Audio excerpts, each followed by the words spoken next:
So I wanted to show you how I use Evernote to manage my projects. So this is a video I recorded. It took me some time to do it. So I'm just going to play it for you and talk over it a little bit. And then I'm going to show you what the note looks like now. So this note that I'm working on is for a washer dryer installation that I want to do in my condo. And all I did was put that as a thought. And then I copied a link. Somebody gave me a recommendation. Then I went to that link and I got the actual model number. And then I did a Google search and I found it at another store, Home Depot. Since I don't have access to Costco, I thought I'd find another resource. And then I went to the website and then I started to look at reviews and look at the specs. So then I went there, I captured the model number information, I just pasted it, copied and pasted it, and then I went to the specs so that I can see, how much space I need. And I just copied and pasted it because I didn't know, if I need any of that information there. The great thing about Evernote is that I went ahead and put it into a table format. So that's just me adjusting that. Then I added some tasks. Evernote tasks is a little bit of an odd one. I don't use it all the time, but sometimes it makes it easy to see everything at once. So my usage of it isn't consistent, but when I do use it, it is helpful. So then I went to ChatGPT, right, and to help me write a letter to the board to get approval. And just like that, I had all of this information for this project that took me maybe about 8 to 10 minutes in real time to go through. And again, here's just a little summary. It started off as just an idea. It just took me about 8 minutes to move this project forward. And here's a call to action if you are interested in learning more about how I use Evernote. Now, I want to show you that note right now. And here it is. So here's the Evernote tasks here. And then what I did was I just sort of off the top of my head was coming up with a budget, right? And so I think maybe the plumber would be about $1,500 and electrician, depending on the kind of outlet I'll have to install, how much the machine is going to cost. I'd say maybe $3,000 if I want a ventless machine, and then I have a total of $6,000. And then what I did was I went ahead and wrote a little bit about why I wanted to do this project. I have a community laundry. It's pain. And it would add convenience really to my life. And it's going to cost me about $6,000 to do it.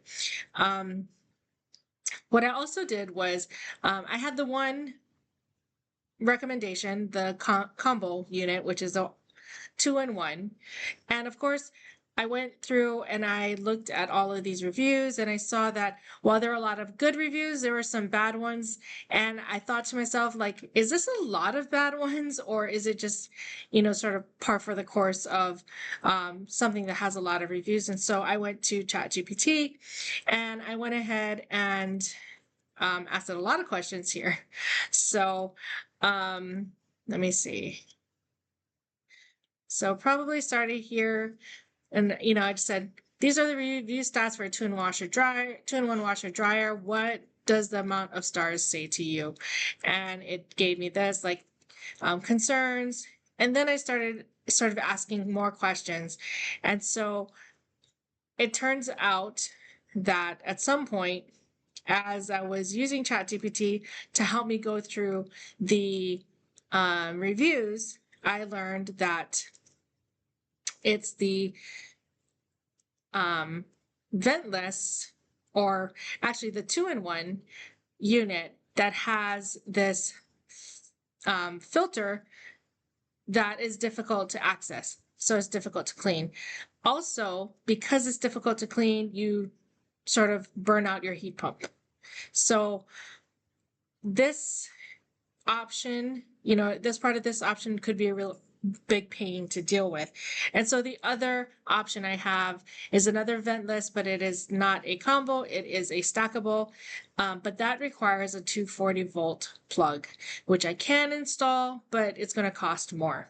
So I used ChatGPT, and ChatGPT generated this table for me. I just copied and pasted it, and then I highlighted what was important to me. Then here, this is just research that I was doing.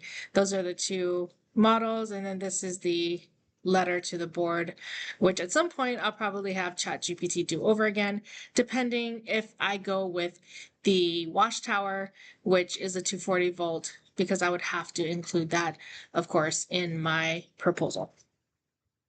So I just wanted to give you an idea of what the evolution of a note might look like.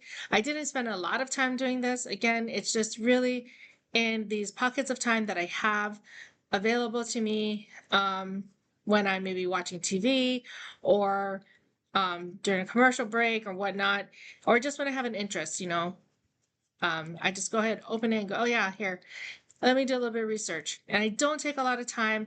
I use ChatGPT a lot because it can process all this information for me. And then I just copy and paste what it gives me into Evernote so that later on when I am trying to make a more informed decision with a little bit more time, then I can review it. Anyway, I hope this was helpful. And if you're interested in learning more about how I use Evernote, you can go ahead and send me an email. Let me see if I can bring that up. Here we go. That's it right here. Yeah, so I'll see you in the next one.